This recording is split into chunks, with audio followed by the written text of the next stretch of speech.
नमस्कार, मैं श्यामगिरी। आज के कार्यक्रम में आप सभी दर्शकों का स्वागत है। इंडिया गठबंधन मोदी सरकार को हर हाल में अब गिराएगी। अब बात पानी सर के ऊपर चला गया है।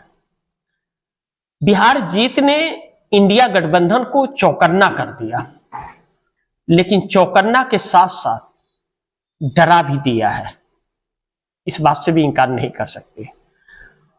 अब इंडिया गठबंधन अलग थलग तो लग रहा है, जिसमें शरद पवार बीच बीच में ऐसे बयान दे देते हैं जो इंडिया गठबंधन को कमजोर करता है। लेकिन उनकी बेटी सुप्रिया सुले ने एक बयान दिया है कि वोट चोरी तो हो रही है, अगर नहीं होती तो फिर महाराष्ट्र में कितना खराब प्रदर्शन कैसे होता। लेकिन जो भी हो, अब जिस तरह ममता बनर्जी के ऊपर संकट आया है, या आने वाले वक्त में जो उत्तर प्रदेश के चुनाव में अखिलेश यादव के लिए संकट होगा, और इस वक्त जो एसआईआर चल रहा है, राहुल गांधी की बातें सच हुई कि वोट चोरी हो रही है और बड़ी भारी पैमाने पर हो रही है। अब तो उसका फार्मूला भी बदल दिया गया है एसआईआर के जरिए। तो ऐसे में इंडिया गठबंधन इन सबको कैसे रोक सकता है? इतना सारा खुलासा होने के बाद भी चुनाव आयोग सुन नहीं रहा है। तो इंडिया गठबंधन के सामने एक ही रास्ता बचता है, किसी भी कीमत पर हर हाल में मोदी सरकार को गिरा दे।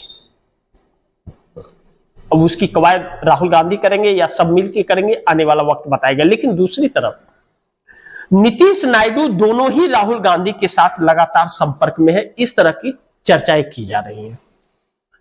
तो चंद्रबाबू नायडू का तो हम कह सकते हैं कि वह कांग्रेस के नेता रेवंत रेड्डी से लगातार मिल रहे हैं, कई बार मिल चुके हैं, चर्चाएं होती हैं, उनसे मिलते रहते हैं हैदराबाद में, या उन्हें किसी फंक्शन में बुलाते रहते हैं चंद्रबाबू नायडू। जबकि वह तेलंगाना के सीएम है या आंध्रा के सीएम है, वह कांग्रेस के नेता है या एनडीए गठबंधन के हैं। लेकिन कहा यह जा रहा है कि अब वह संपर्क में है, और रेवंत रेड्डी ने भी कई बार यह बातें कही हैं। लेकिन चंद्रबाबू नायडू की चुप्पी इस बात की गवाही दे रही है कि वह मोदी से अब खुश नहीं है, पहली चीज।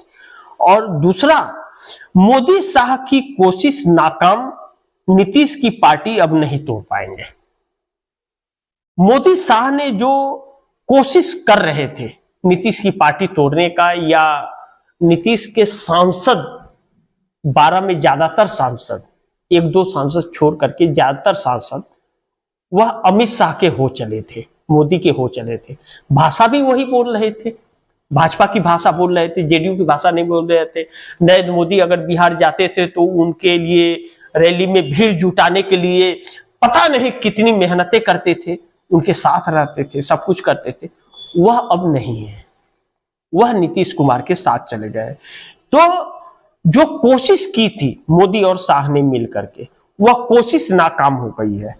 और अब नरेंद्र मोदी की मजबूरी है, अगर सत्ता में रहना है तो ज्यादा उसके ऊपर कार्रवाई करेंगे तो नीतीश अब पहले वाले नीतीश नहीं रह गए, 43 सीटों वाले नहीं, वह 85 सीटों वाले नीतीश हो गए हैं। 43 सीट में उन्हें नहीं हटा पाए और आधिकारिक रूप पर नहीं तोड़ पाए, तो 85 में तो नरेंद्र मोदी को सांस भी नहीं लेने देंगे नीतीश।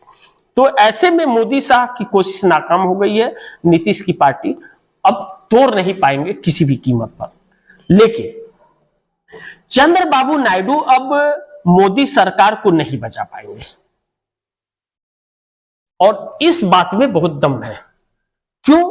कि चंद्रबाबू नायडू अगर साथ रहे भी मोदी के, जो अभी साथ हैं, लेकिन आगे अगर साथ रहे, और जिस तरह से आक्रोश देश के अंदर बढ़ रहा है, अब बात वक्फ बोर्ड बिल की नहीं है कि मुस्लिमों के बिल पर आपने मुहर लगा दिया और आपको सरकार तो बनी हुई है पूर्व बहुमत की, 5 साल बाद चुनाव होना है, नहीं।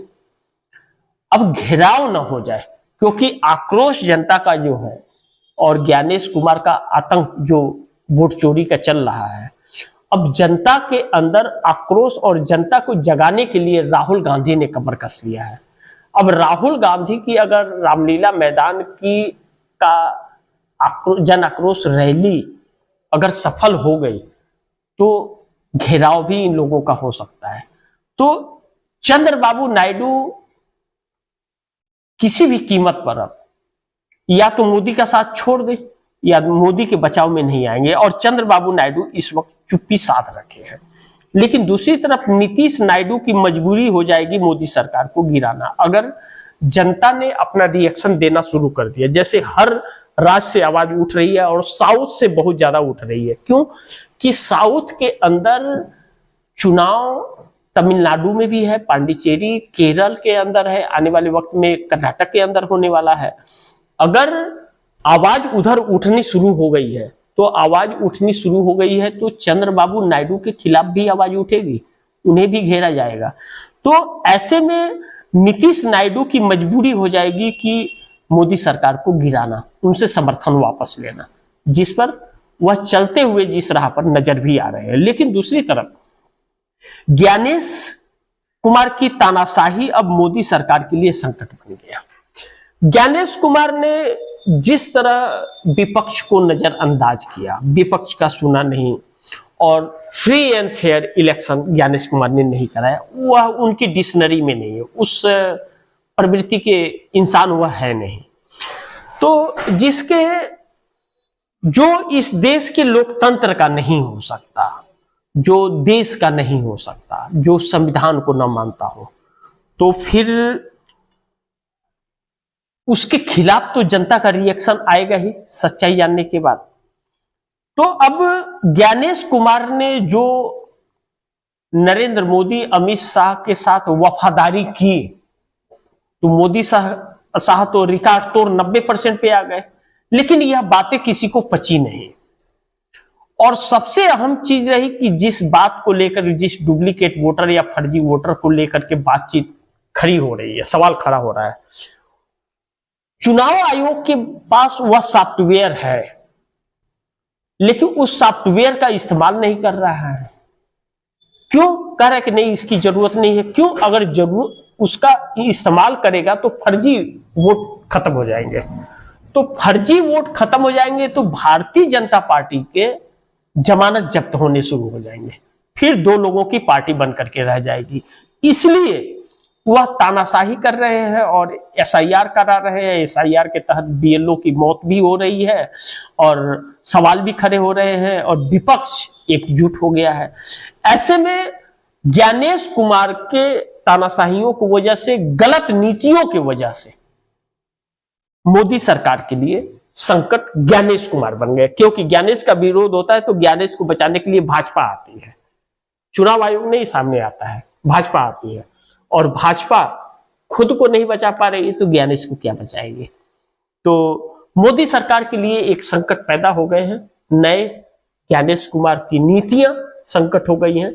तो यह बच पाएंगे या इनकी तानाशाही चल पाएगी, यह आने वाला वक्त बताएगा। लेकिन आप दर्शक क्या सोचते हैं इसको लेकर के, कमेंट में जरूर बताइएगा। इस खबर को ज्यादा से ज्यादा शेयर कीजिएगा, अपने दोस्तों को भी कहिएगा आगे शेयर करें। आपने अगर चैनल को सब्सक्राइब नहीं किया, सब्सक्राइब कर लीजिएगा, अपने दोस्तों को भी कहिएगा चैनल को सब्सक्राइब करें। मिलते हैं अगली खबर के साथ, तब तक के लिए नमस्कार।